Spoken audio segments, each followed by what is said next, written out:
At the time that I'm recording this, I've read about 90 books so far this year, and we're going towards the end of May. So let's check up on my 12 books that I wanted to read in 2025.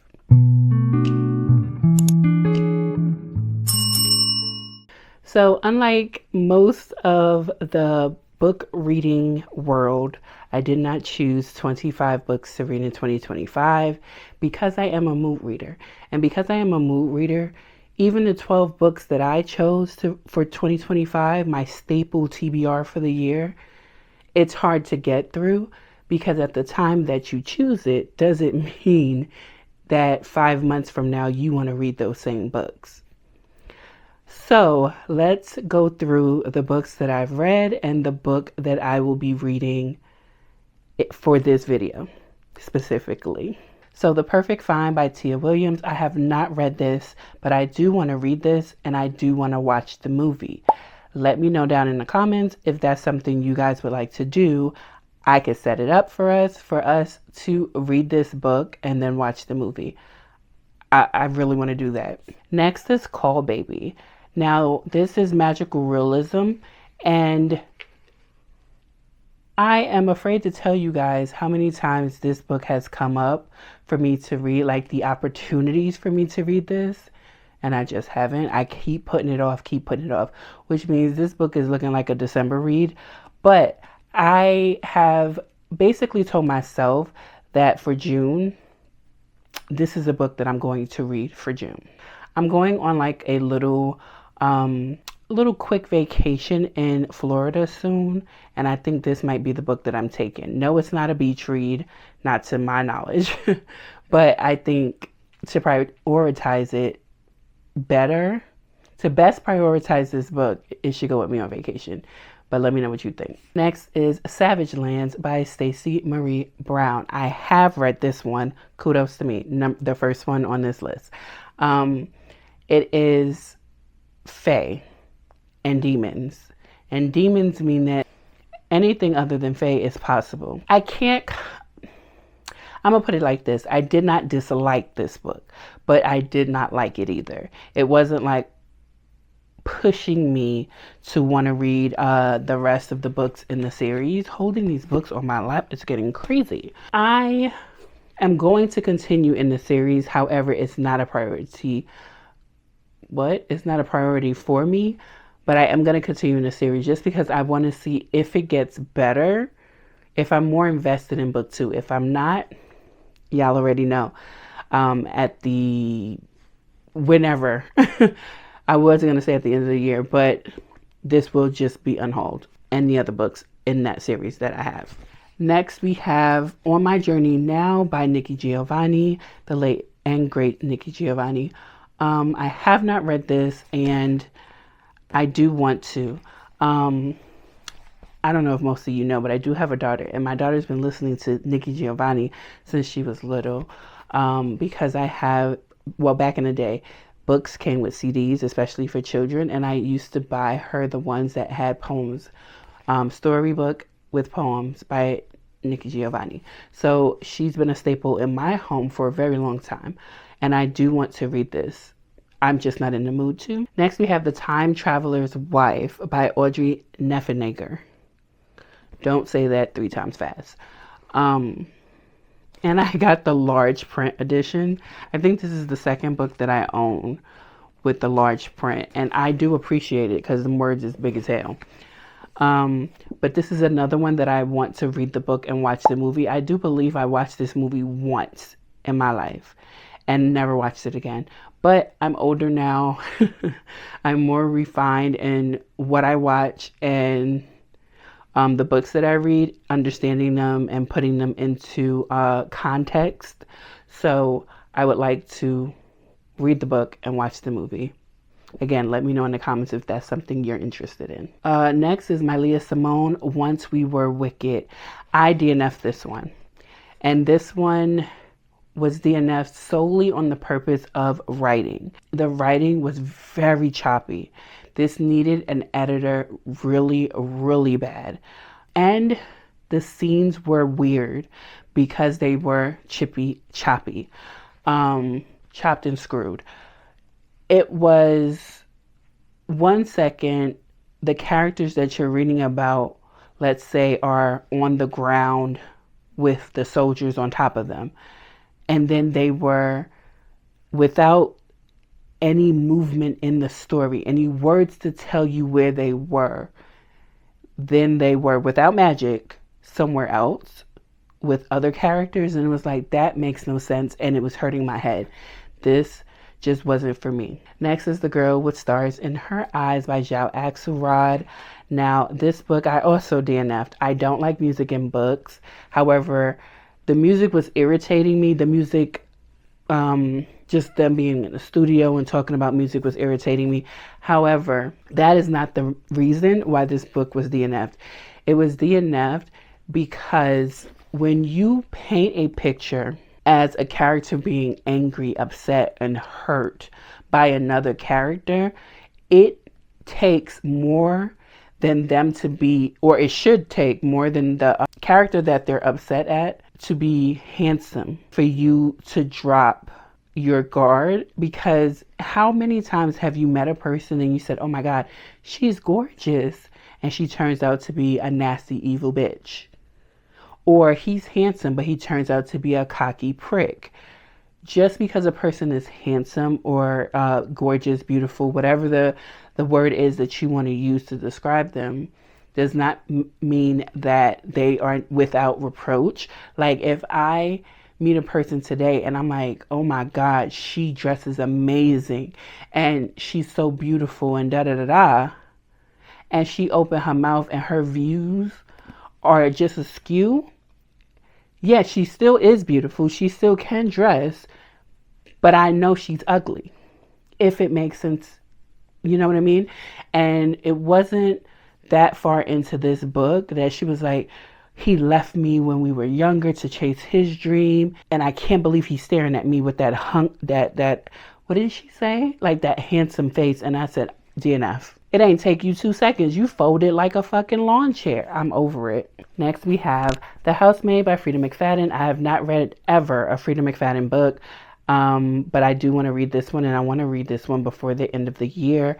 I even own the second one because I bought them both, I believe, at the same time at the book warehouse outlet, whatever it's called. I bought it there. So I do want to read them. Next up is The Landlord by Brandon Massey. I have never read a book by Brandon Massey, but I hear that his books are good, very thriller-esque, and I do want to read it. It just looks like it would be good. So I can't wait to read this one. The Kind Worth Saving by Peter Swanson. I did read this one, and I read the one after it. But yeah, I did read the book after this one. This is the second one in the trilogy of Lily Kittner and whatever the detective's name is.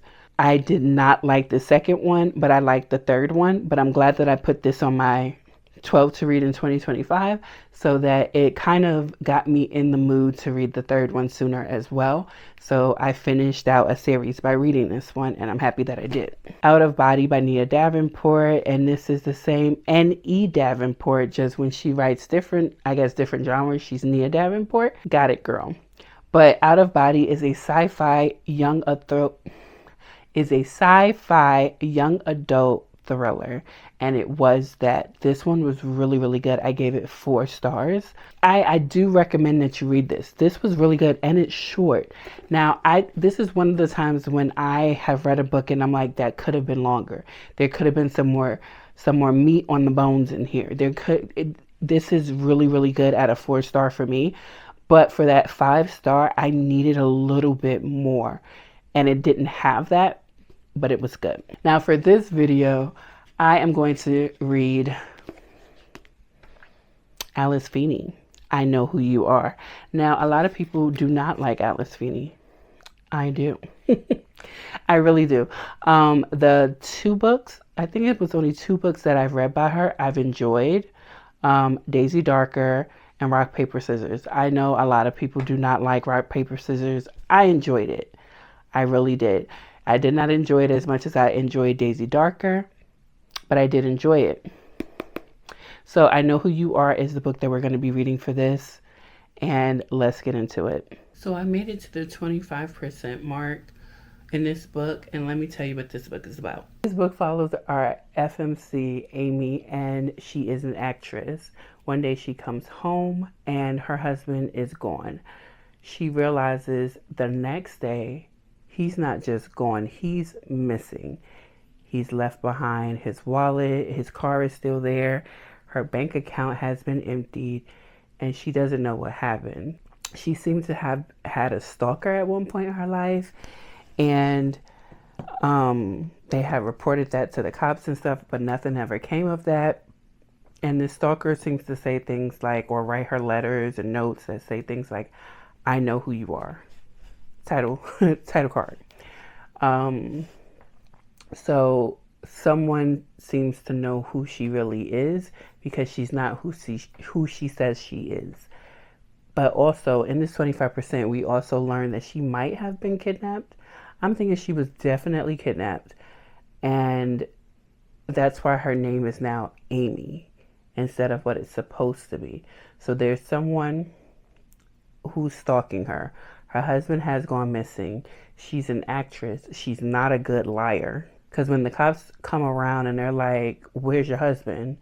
You had a fight with your husband." They're just bringing up all of these things. And she doesn't seem like she understands how to answer the questions.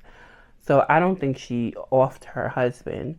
But something iffy is going on, and we'll figure it out. I am not that invested in the story so far. It's not bad. It's just not good either at this point. We'll see where it takes off from here. So I just finished I Know Who You Are by Alice Feeney, and this book was not good. It wasn't good. I just finished it, and at 75%, I was like, ooh, I'm nosy enough to want to know what's about to happen, what the magic twist is. And when it got there, I was baffled that Alice Feeney took it there. Let me explain. I'm going to spoil the hell out of this book. So, our FMC Amy was abducted when she was 6 years old by this woman named Maggie. Maggie and this man named John, I believe that's his name, were together in a relationship, I believe. And they had another child named Amy who passed away. We don't learn how. So Amy now gets into this family where John takes pictures of Amy when she's sleeping, and it's creepy, but you don't learn why he's taking said pictures. And Maggie is certifiably insane. She has anger problems. First of all, she abducted the child, so that she has that problem. But she beats Amy if she doesn't remember her name, the new name that she gave her. She deep fried a hamster because Amy wouldn't listen to her.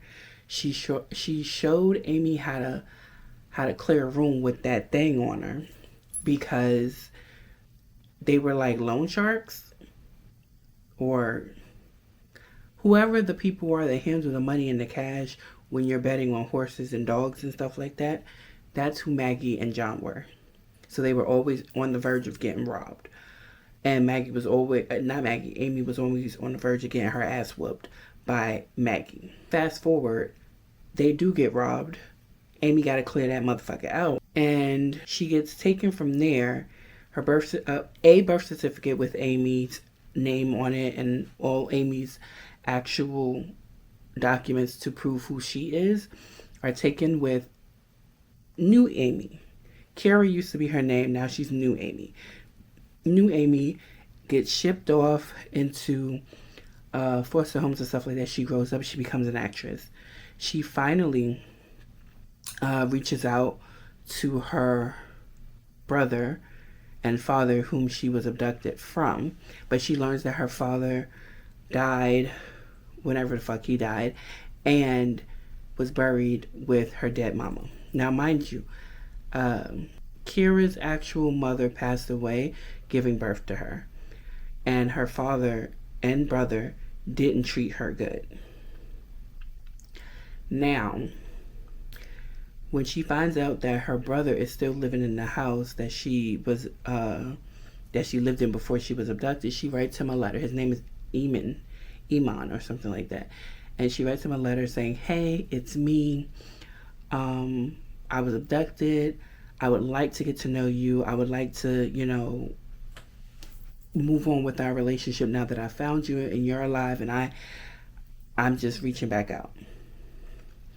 This book starts out, stop there. This book starts out with her coming home one day. Her husband is missing. Her husband is missing. Her bank account is cleared. And the cops have been notified that she's been beating her husband's ass. Now, mind you, when she was in this relationship with her husband, they were always arguing. He seemed like he didn't like her. She always asked him, can we have kids? He didn't want to have kids. And he was even raping her at times, okay? Let's move past all of that. Back to where I just left you. There has been a person that's been stalking her that looks like Maggie. But when she cleared out that bitch when she was younger, I believe Maggie died then. Because Maggie was hit. She placed the gun that she cleared the place out with in John's hands. John went to jail for clearing that bitch out. And then when he got out, he went on about his life. But a woman who looks like Maggie has been stalking her. Also, it's just a whole lot. Come to find out, the twist at the end is that there's two twists. One you find out before the end of the book. And it's that her husband isn't the man that she married is not who she thinks he is. He married her under the false pretenses of this dead guy that actually had that name. So she didn't even know who this man was, and she was married to him for 2 years.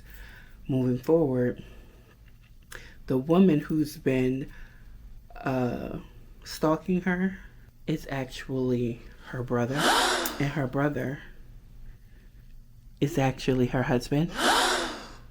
And at the end of the book, she pregnant by her brother.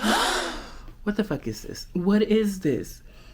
I knew it was gonna be some fucking stupid ass shit when I didn't get there wasn't anything about her being kidnapped. A child goes missing. Nobody says anything. Like, it's not on the news. Like, nobody says anything. There was no mention of a kidnapping. She just got kidnapped, and it was like, hey, that's what happens. And her brother, she was sleeping with her brother the whole time. Lo and behold, that's not actually her fault. But at the end of the book, she sleeps with him again to get him to go to sleep. And I'm like, once I know you're my brother, it's a cold day in hell. I don't care what we did before when I didn't know you. It's a cold day in hell that we're going to sleep together again. I'm giving this 1 star. I am on my way to Florida tomorrow to help my friend celebrate her wedding to the love of her life. And I'm going to bed. But I'm saddened that I gotta go to bed with that bullshit on my mind. I'll see y'all.